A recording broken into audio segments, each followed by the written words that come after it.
पानी कहाँ चला जाता है तो नाला जो है उसमें चला जाता है। नाला का पानी आगे जो मेन स्रोत है वो बड़ी नदी टाइप का है, बड़ा गटक है तो उसमें चला जाता है। वो गटक का पानी नदी में और नदी का पानी बड़ी नदी में, बड़ी नदी का पानी समुद्र में और समुद्र का पानी कहीं नहीं, अस्थिर हो जाता है। सरिता निधि जल निधि में जाई होई अचल जिमी जीव हरि पाई।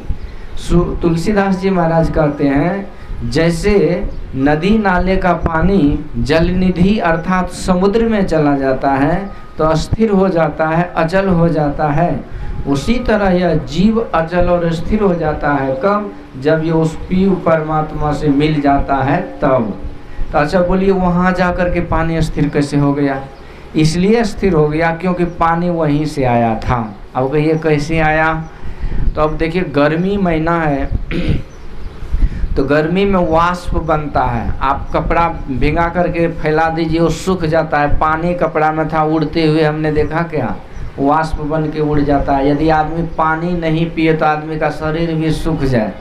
इतनी गर्मी है, पानी वाष्प बन के ऊपर जा रहा है, हम लोग नहीं देखते हैं। पर बहुत सारा पानी का जो स्रोत है वो समुद्र, वो भयंकर गर्मी में वो सारे पानी समुद्र का वाष्प के रूप में होकर के आकाश जाता है और वहीं पर बादल रूप हो जाता है और वहीं बादल हो करके बरसता है, तब ये धरती पर वो पानी आता है। तो बरसता है पानी और फिर पानी भागने कहाँ लगता है? तो जहाँ से वो पानी आया है वहीं भागने लगता है। जब वहाँ पहुँच जाता है तब स्थिर हो जाता है। इसी तरह यह जीव ईश्वर परमात्मा से बिछुड़ करके संसार में आ गया, बेमेल वस्तु से मेल कर लिया, इसीलिए इसमें छटपटाहट है, व्याकुलता है, बेचैनी है। जब ये जीव जाते जाते फिर से उसी पीव के पास चले जाएंगे तो इसके छटपटाहट, बेचैनी सब चली जाएगी। तो यही वेद भगवान कहते हैं कुछ जगत प्रसव करता ईश्वर का तत्व ज्ञान प्राप्त करो और तब जाकर के तुम्हारा कल्याण हो जाएगा। लेकिन हम लोग क्या है ना, जैसे बच्चा कोई रो रहा है उसे माँ का दूध चाहिए, क्योंकि बच्चा ही एक ऐसा है जो अबोध बच्चा है। उसको दुनिया में आप एक तरफ पैसे का गड्डी खजाना रख दीजिए, एक तरफ दुकान दौरी रख दीजिए, एक तरफ सिनेमा सर्कस रख दीजिए, एक तरफ 50 बीघा जमीन उसको लिख दीजिए, एक तरफ 50 मंजिला मकान दे दीजिए, दुनिया का सब आदमी उसके पास मिल जाए, लेकिन वो बच्चा रोता रहेगा कि नहीं? क्योंकि बच्चा को दुनिया का कुछ भी उसके माँ से बढ़कर नहीं होता है। जब वही माँ कहीं से आ जाए, भले फटे पुराने कपड़े में हो, भूखी सूखी हो, पर उसकी माँ कहीं से आ जाए और उठा करके गोद में लेकर के दूध पिलाने लगे तो उस समय बच्चा को जितना आनंद होता है उतना आनंद होता है जितना कि दुनिया का सब कुछ पा करके नहीं होता है। अब समझिए यही भाव है कि जीवात्मा को असली जो है ना उसी का अंश है, ये परमात्मा का, भगवान का, ईश्वर का। तो ये जीवात्मा तब सुखी हो सकता है, दुनिया का ऐसा कोई चीज नहीं है जैसे सुखी कर सकता है। ये जीवात्मा तब सुखी होगा जब इसे परम प्रभु परमात्मा अपने गोद में बैठा लेंगे, अन्यथा ये सुखी नहीं हो सकता है। ये संतों का अनुभव ज्ञान है। तुलसीदास जी महाराज कहते हैं वारी मथे घृत होय बरो सिकता ते बरु तेल अभिनो हरि भजन न भव तरिये यह सिद्धांत अपेल। वारो मथे घृत होय बरु कहते हैं, वारे मतलब होता है जल। जल को मथने से कहते भले घी हो जाए, जल के मथने से घी होता है। 1 किलो दूध में आप 1 किलो पानी मिला दीजिए और उससे घी मत करके निकालिए तो क्या आपको 200 ग्राम घी होगा? बढ़िया 1 किलो दूध में 100 ग्राम घी होता है। मान लीजिए 80 ग्राम होता है, लेकिन 1 किलो दूध में 1 किलो पानी मिला दीजिएगा, था तो नहीं लगेगा। लेकिन उसको मथिएगा तो उस समय तो घी से ही पकड़ में आ जाएगा कि दूध में क्या मिला था, क्योंकि दूध से तो घी निकला, लेकिन दूध में मिला पानी से घी थोड़ी निकलता है। इसी तरह कहते पानी से कभी घी नहीं निकलता है। और इसी के तरह बालू को पेड़ दीजिए तो उससे तेल नहीं निकलेगा। तेल निकलता सरसों से, टिसी से, जुस भी है। तो कहते हैं ये सब असंभव चीज है। फूल ही नवबरु बहुविधि फूला जीव न लसुक हरिक प्रतिकूला। आकाश में बहुत तरह के फूल फूल जा कैसे होगा? बिना धरती का, मिट्टी, पानी, अग्नि का, हवा का, वो कैसे फूल लग सकता है? लेकिन कहते हो जाए बिना जड़ तना का भी। तो फिर भी ये असंभव है, हो जाए, फिर भी बिना भक्ति किए कल्याण नहीं होगा। कहते हैं बांझ का बेटा किसी को मार दे, बांझ है मतलब बेटा नहीं है तो बांझिन है, और उसका बेटा वो भी किसी को मार दे, ये सब असंभव बात दुनिया का है। कहते ये सब संभव हो जाए, लेकिन बिना जीव, बिना ईश्वर परमात्मा का, बिना भगवान प्रभु का भक्ति किए ये जीव का कल्याण हो जाए, ये कभी संभव नहीं है। निज अनुभव में कहूँ खगेशा, बिनु हरि भजन न मिटहि कलेसा। काकभूषुंडी जी महाराज कहते हैं, हे खगेश, हे गरुड़ जी महाराज, मैं अपना निज अनुभव कहता हूँ कि बिना भक्ति भजन किए जीव का कभी कलेश नहीं मिट सकता। उमा कहो निज अनुभव अपना, सत्य हरि भजन जगत सब सपना। ये सत्य हरि भजन ही है, दुनिया में सब झूठे थे, झूठे हैं और झूठे रहेंगे। वो परमात्मा सत्य थे, सत्य हैं और सत्य रहेंगे। सत्य सत्य कहा सत्संतों ने। यही वेद भगवान करते हैं, कहते हैं कि हे मनुष्यों, यदि तुम सुख शांति चाहते हो तो उस जगत प्रसव करता ईश्वर का तत्व ज्ञान प्राप्त करो। तो केवल वो जगत को प्रसव नहीं किए, प्रसव मतलब जन्म देना, तो केवल जगत को जन्म नहीं दिए, जगत के सब जीव जंतु सब प्राणी को उन्होंने जन्म दिए, सब की रचना किए। हम भी उसी के है ना, ईश्वर अंश जीव अविनाशी चेतन अमल सहज सुख राशि। हम लोग दुनिया को अपना अपना कहते हैं, पर यही तो माया है ना, मैं और मोर तोरती माया, मैं मेरा यही माया है। हम जब किसी कोई मेहमान आता है उसको घुमाने जाते हैं ना, तो एक आदमी बड़ा बतबल्लर था, उसके घर में जब मेहमान आया ना तो लोटा लिया और घूमने चला गया उधर भैयार। और वो मेहमान बोला कि समधी साहब ये जमीन जगह किसकी है?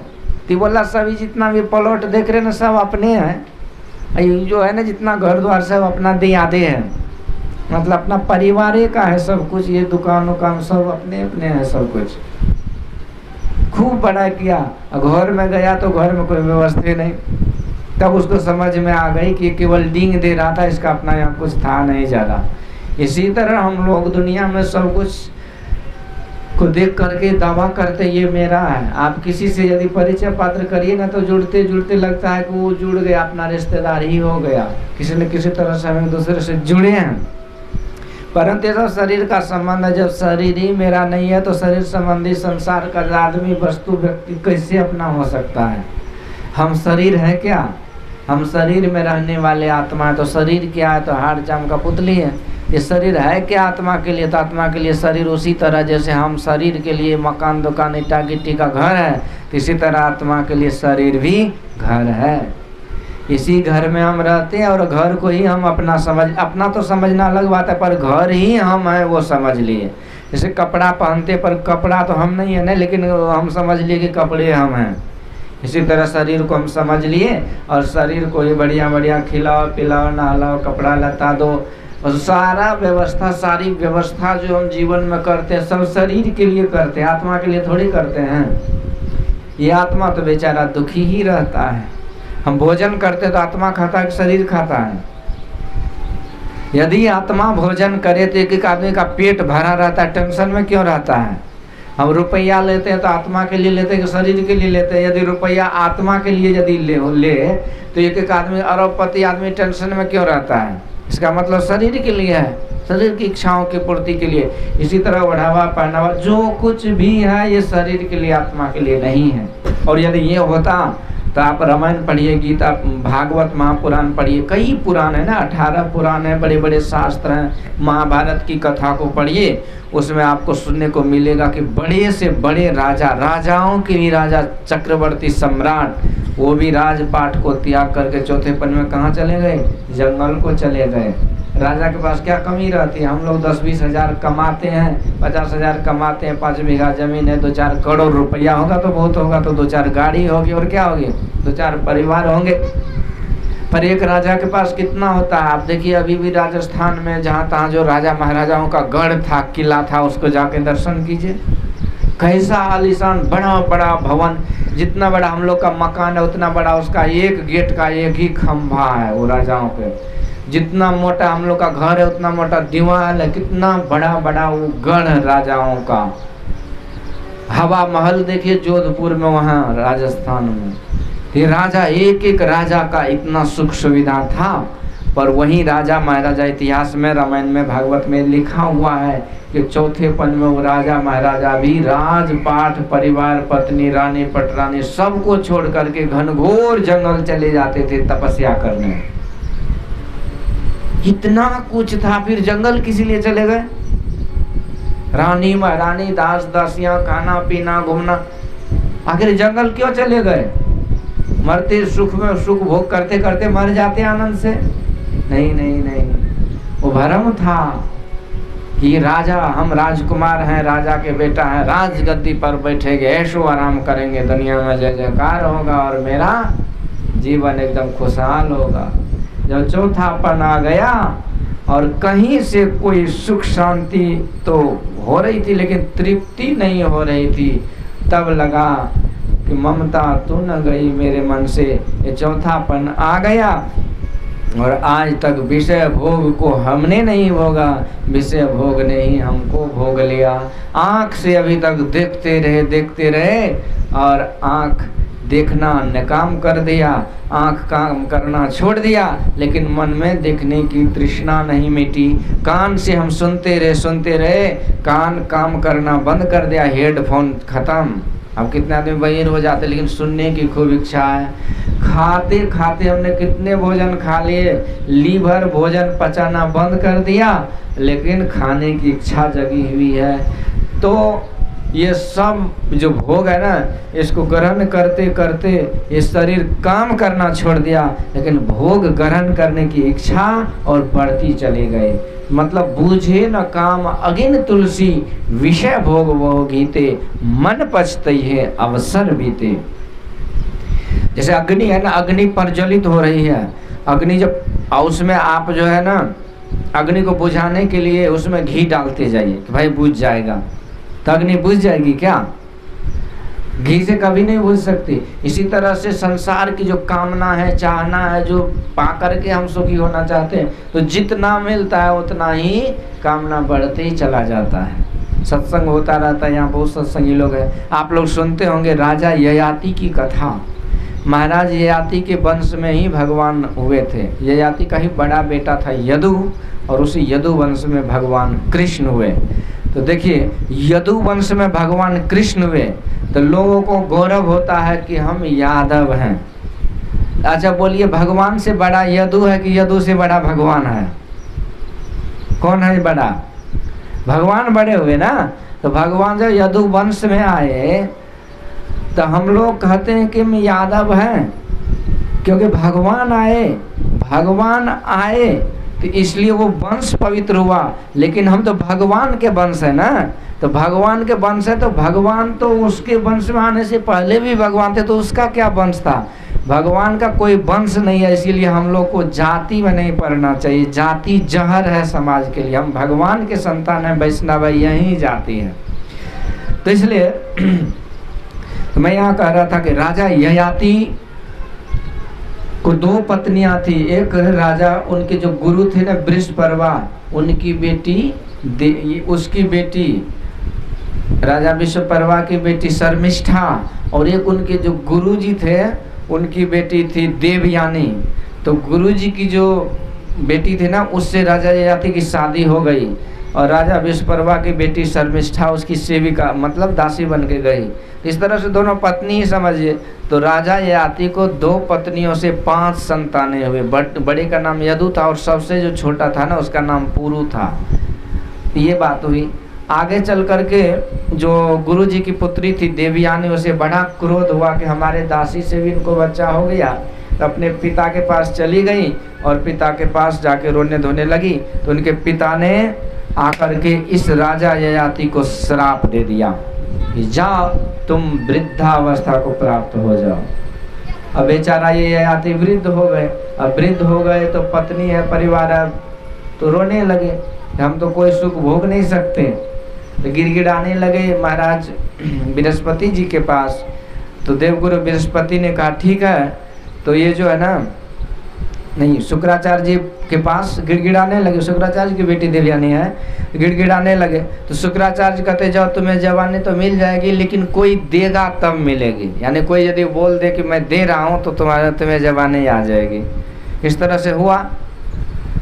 तो पांचों बेटा में कहा बेटा हमको जवानी दे दो, तो बड़ा छोटा में बड़ा उसके छोटा मझला से कोई तैयार नहीं हुआ।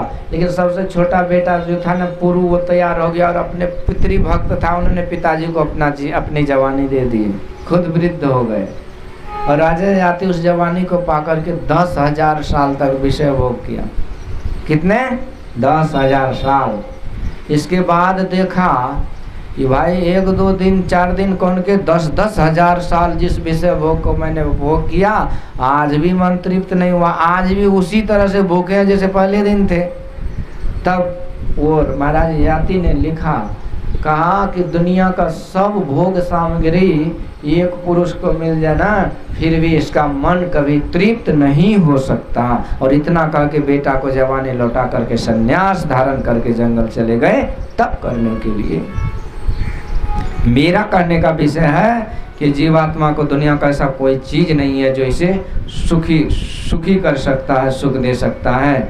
ये सुख जीवात्मा को कब मिलेगा? जब ये परमात्मा से मिलेगा तब मिलेगा। इसीलिए वेद भगवान कहते हैं कि उस जगत पर सब करता ईश्वर का तत्व ज्ञान प्राप्त करो।